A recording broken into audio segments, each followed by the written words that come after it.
something all content creators should share with others who are considering this line of work is the amount of not just time, but attention that is given to this pursuit, and how agile and adaptable you have to be as somebody who wants to create content for any purpose on any platform.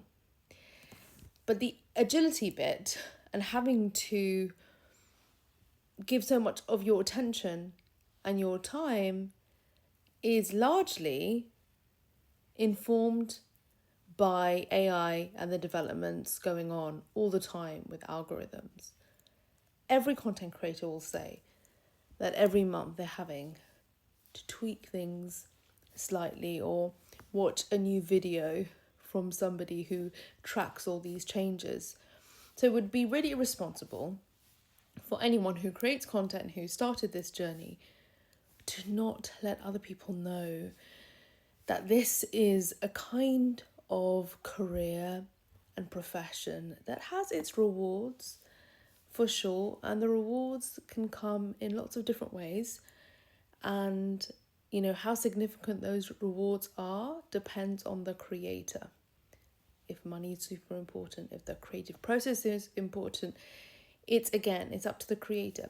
But it's really, really, really crucial that every person who's considering this is told that you're going to have to let go of your ideas around what you would prefer to do sometimes, because you're going to have to prioritize an algorithm.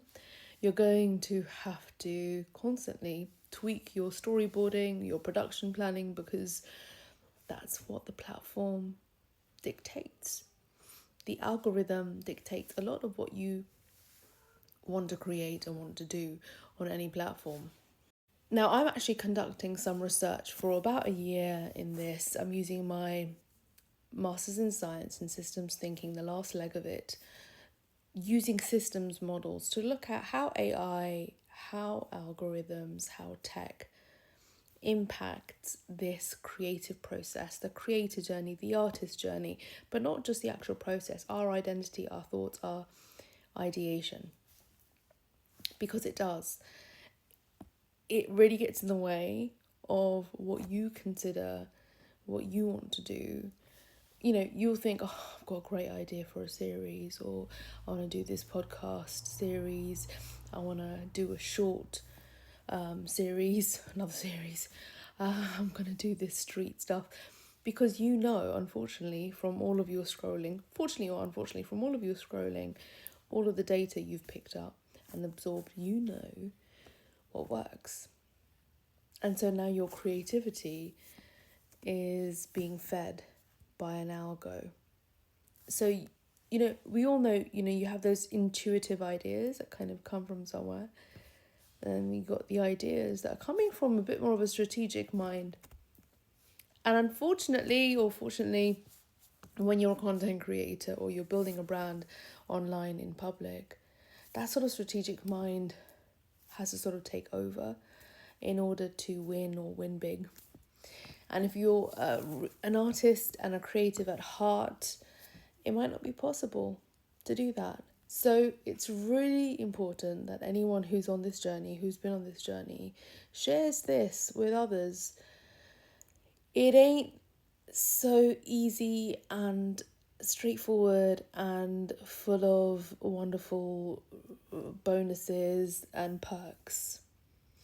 It's its own kind of 9 to 5. The algorithm is the new boss. Yes, you have some freedom, but you can't just do what you want to do when you want to do it, especially once you've established your, let's say, brand, your channel, your account on any platform. Once you've established it and your audience is expecting the same over and over, you have to adhere to it. And so it's very different to an artist mindset. An artist will just want to flow from project to project, going with their intuition and their feeling, and those who follow the artist will largely want them to just be the artist, right? Whereas with a content creator, you are their Netflix and they want another episode.